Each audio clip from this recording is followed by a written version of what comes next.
Kui me nüüd tuleme tagasi sulle selle puhkuse juurde, lõpetasid USA Reporteri ära, läksid puhkusele, ütlesid, sa puhkasid 10 aastat ja nüüd sa oled tagasi. Mis sind tagasi tõi?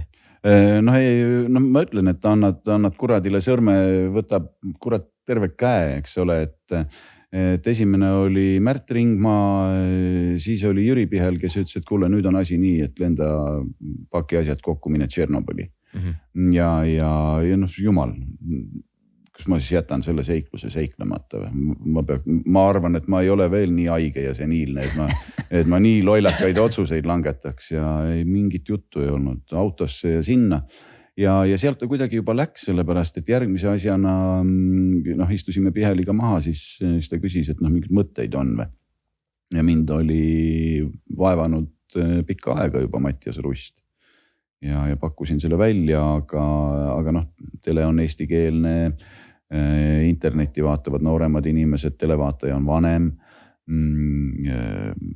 Minu inglise keel ei ole just kõige parem, tuleb välja, et ka Mattias Rusti oma mitte nii, et Airplane on ikkagi flugzeug ja nii edasi. Et kui vaadatav see üldse saab olema, aga ta on ikka niisugune märgiline mees, et siis leppisime kokku, et tema on järgmine ja sealt ta kuidagi läks, hakkas see lumepall veerema. Ja nüüd sa jõudsid välja tegelikult USA Vinkel. Ja Sander Valge poisid seal on ja täpselt. Ja mis selle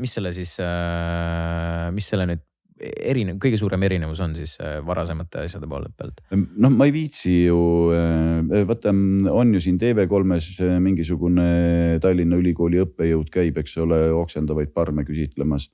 Et see nišš on nagu täidetud ühest küljest ja teisest küljest probleemide lahendamine on ju jäänud, eks ole, nüüd selle noore proua õlule, kes Kanal 2 on, eks ole. Ta ei ütle nimesid välja. Ta ei ütle nimesid välja lihtsalt. Kui sa saad aru niimoodi, siis ju ei ole ju probleemi, siis ei pea ütlema nimesid. Ma ütlesin kõik, mis ma tahtsin. Vist midagi ei jäänud, jäi midagi arusaamatuks või? Ei, Peeter, jätka. Vabalt võid jätkata, ei jäänud. Ja tahaks rahulikke asju teha ja samas põnevaid, et ma arvan, et see on praegu õnnestunud ka. On ikka, ajakirjanikud kõik traalivad seda põldu küll päris usinalt, aga kui on hea nina, siis on mida teha. Sul on endiselt hea nina.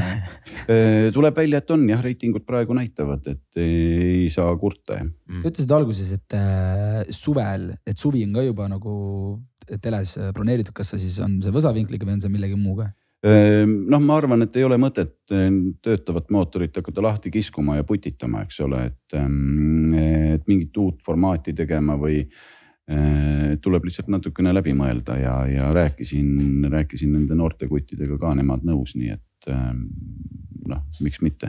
Absoluutselt. Et kui mina vahepeal endale suudan siin näpistada mingi 2-3 nädalat ehituse jaoks, siis ma olen nagu üliõnnelik ja võin panna sügiseni välja ja sügisest edasi veel.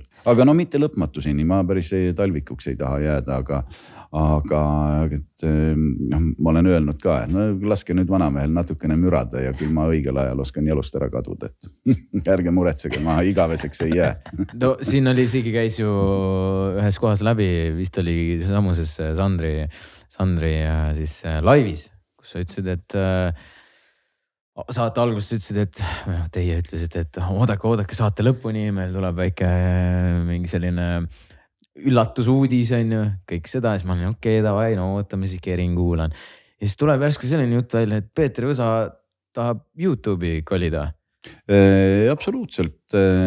Tegelikult on ju, ütleme, pool sellest telemaailmast juba kolinud ja ega see ei peatu minu arvates selle juures, et kogu televisioon lõpuks telefoni kolibki. Mul on kangesti niisugune tunne, et ma olen ju elanud, eks ole, need ajad üle, kui VHS-iga filmiti ja siis kui tekkis AI8 ja siis kui mini-TV oli või olla, eks ole.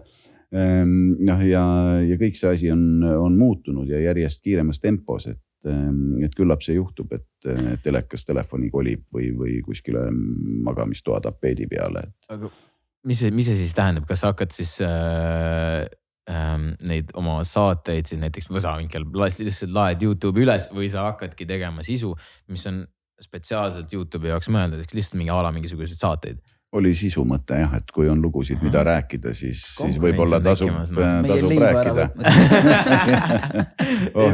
Oh jumal, ärge jamat, ma olen teid vaadanud ja mul on jäänud küll selline mulje, et mis leiba ära võtma, te olete vaesed mehed, te olete nii vaesed, et teie küll sunnikud määrite võid otse singi peale. On Andrei, määrid kodus singi peale võid? Sul on pappi liiga palju. Väga palju.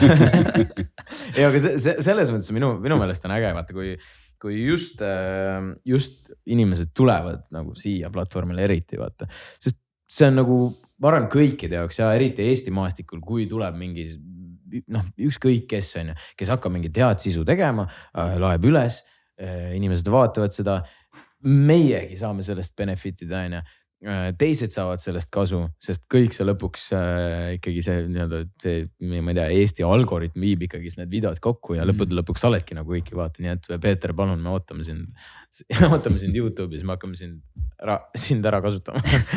No vaatame. Ja sina veid. No, muidugi, vaatame, mis juhtuma hakkab, et andke nüüd aega atra seada. Praegu on olnud saatega suht palju tegemist. Peeter, mina olen siin YouTube'is ise ka väga uus, aga Andrei on rääkinud, et kui kunagi ütlesid, et keegi küsis, millega sa tegeled, siis sa ütlesid YouTube'i.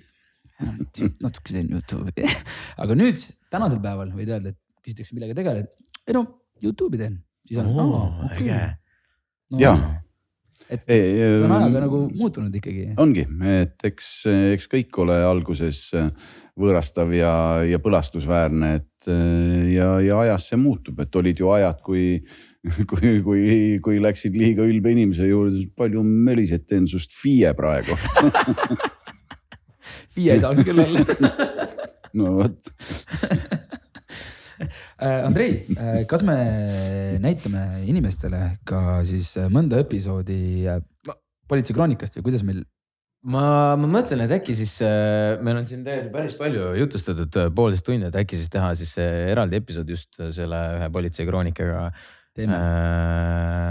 siis Patreoni. Nii et me siis hakkame kohe varsti siin vaatama seda Politsei kroonika, aga siin me võime vaikselt siin lõpetada, ma ei tea, kui kiire sul muidugi on. Ei ole, ma olen aja teie jaoks varunud. Oi, aitäh sulle. Tegelikult ma tahaks siin lõpetuseks võib-olla küsida sellist asja, et sa käisid Anu Saagimi saates ja siis sa mainisid siin ka ennist, et sellist nime nagu Edward Oja ja sa ütlesid seal, et Edward Oja oli sulle öelnud, et mingis asjas hea olemine oleneb sellest, kas Jumala sõrm on puudutanud sind või ei ole. Ja no ilmselgelt sind on siis, sa lisasid veel juurde sinna, et teisest küljest, et kui Jumala sõrm on juba korra puudutanud, siis võib-olla ka võtab midagi ära. Et ilmselgelt sind on Jumala sõrm puudutanud, aga mis sa arvad, et kui ta on juba sind puudutanud, sulle sellise ande andnud, mis ta on sinu arvates sult ära võtnud? Oh jumal, ega siis ma ütlen, et see on ju valikute küsimus. Tahad telet teha, siis eks need Politsei kroonika ajad ja hiljemgi olid ju sellised, et kui tuleb kõne, siis tõused sepikojast ja tõmbad püksid jalga ja lähed ja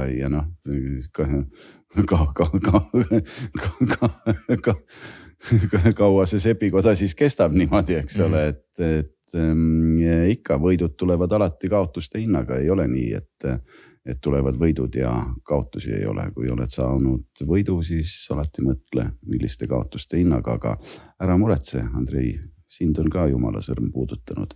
Pähe. Andrei, sa oled tark. Äkki? Võib-olla, ma ei tea. Nutikas. Äkki kuskilt on ära võtnud ka midagi. See küll hea ei ole. Aga veel ei tea, kus kohas. Ei tea veel jah. Eks kunagi varsti saan teada.